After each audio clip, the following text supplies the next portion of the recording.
Aloha, Mother Fathers. Welcome in. It is another edition of Kyle Reacts here on your Friday evening, going into your early Saturday morning. And of course, today we are reacting to Friday Night Smackdown on June 13th, 2025. Let's dive right in. Again, if you're new to the series, how it works is pretty simple. I usually take three things we like, three things we didn't like from the show. Don't forget full episodes of the Side Hustle Wrestling Podcast here on the YouTube channel. First thing I loved in this show, the opening segment with John Cena. It was fantastic. We got to see Cena and Cody talk for a bit. Got to see Randy come out and show a little bit more fire, of course, in that King of the Ring tournament. We know, obviously, Cody and Randy would go on to win their qualifying matches. Also, got to see LA Knight and John Cena interact. First time since the whole tag team thing when Cena was helping LA Knight. Really excited. And that honestly made me really want to see Los Angeles Knight versus John Cena at some point in the near future. Only got a few months left. I think John only has like 16 dates left now, and he's going to be wrestling R-Truth next week. So anyway, still love that first opening segment. Got a great chance to see the possibilities, so to speak, with John in the near and not so distant future. So cool with that. Secondly, Solo. For me, man, simple but solid. You could tell there was a lot of truth in what he said, especially when it came to bringing Jacob Fatu to WWE. Excited to see next week. I'm imagining that's when Hakulio or whatever his name is going to debut, most likely, because they have to bring in someone else. Because Solo by himself and even JC Mateo by himself, or even those two together, I don't believe it that they can beat out Jacob Fatu. They're missing a piece in all of this. So I'm curious to see what happens next week on SmackDown with that. And finally, Naomi was fantastic. And I'd say this for one main reason. When the crowd was chanting, "What?" Bitch, you heard me. That was honestly great that she said that. Never heard that before from a what chant. So I love that for Naomi. She's on a different level right now as far as being able to be quick and just make an impact in the short amount of time she's been able to get.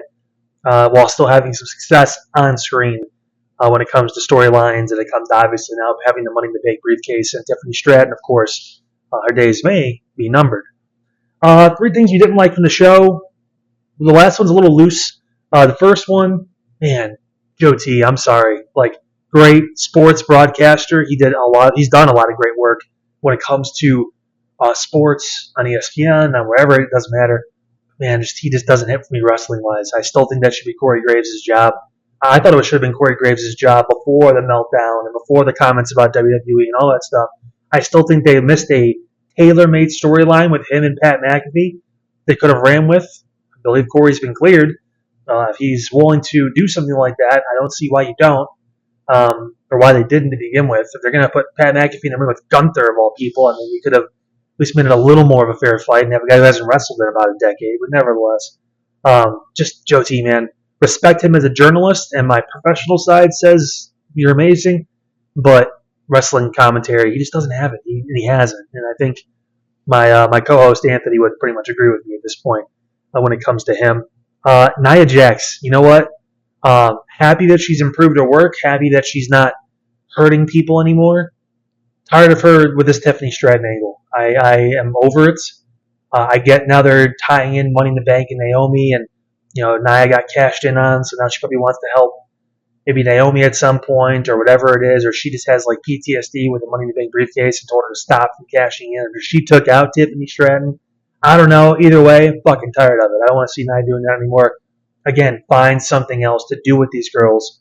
Just like you're supposed to find something else with Gunther. I told this on the podcast this past week. If you missed the episode, it's up on the YouTube channel. Getting sick of it, Triple H. You gotta be more creative with these girls. Stop having them go back to the same old bullshit, please. It's time. It's summer. We're past WrestleMania. We're in the midst of soon-to-be SummerSlam season. Get this shit in order, because this is peak season now for AEW. So if you want to keep these people here, when AEW is trying to pull them away, this is your opportunity. Last thing, I didn't necessarily hate it. And CM Punk may be one of my favorite wrestlers of all time. And people are going to love that promo, and I think he did a good job once he found it. The problem was he forgot his promo to start the promo. And if I'm going to be critical of people in AEW for not being able to cut promos, just because Punk can cut a promo doesn't mean he doesn't make mistakes. I have to be transparent with this, so he can see me, but nevertheless, yeah, dude. I mean, dropped the ball a little bit at the beginning. Obviously, some good lines through it, and the promo itself, there was no stumble. Would have been pretty good, or maybe even would have landed on the great side, or I could have lumped it together with the other John Cena stuff, but not it. And an honorable mention is R-Truth getting a match against John Cena on another random SmackDown, and not at Saturday Night's Main Event, not at Saudi, not at SummerSlam. I mean, again, this is like he almost signed an extension for like a month and is going to get another match against John Cena, and that's his reward for the crowd losing their shit over him. Not a fan of that. I think he deserves a little more, and I think the crowd will probably do it again, and they'll eventually have to get some sort of actual PLE match for the championship because next week, again, shocker, isn't for the title. So just hit me over the head with a fucking boulder at this point, Triple H, my God. But nevertheless, that's going to wrap it up for your SmackDown. Again, Kyle Reacts from this past Friday, June 13th, 2025. We will see you guys again on Monday. And don't forget, next Friday now, again, it's going to be kind of a little bit of a moving schedule over the summer here because of scheduling conflicts with myself, Pete, and Double A, but we will make things work for you guys. But next Friday now is when the next episode of the Side Hustle Wrestling podcast comes out. Don't forget to catch the previous one that dropped yesterday, technically now 2 days ago, right here on our YouTube channel. Again, I am Kyle. I will see you guys on Monday evening for the next Kyle Reacts.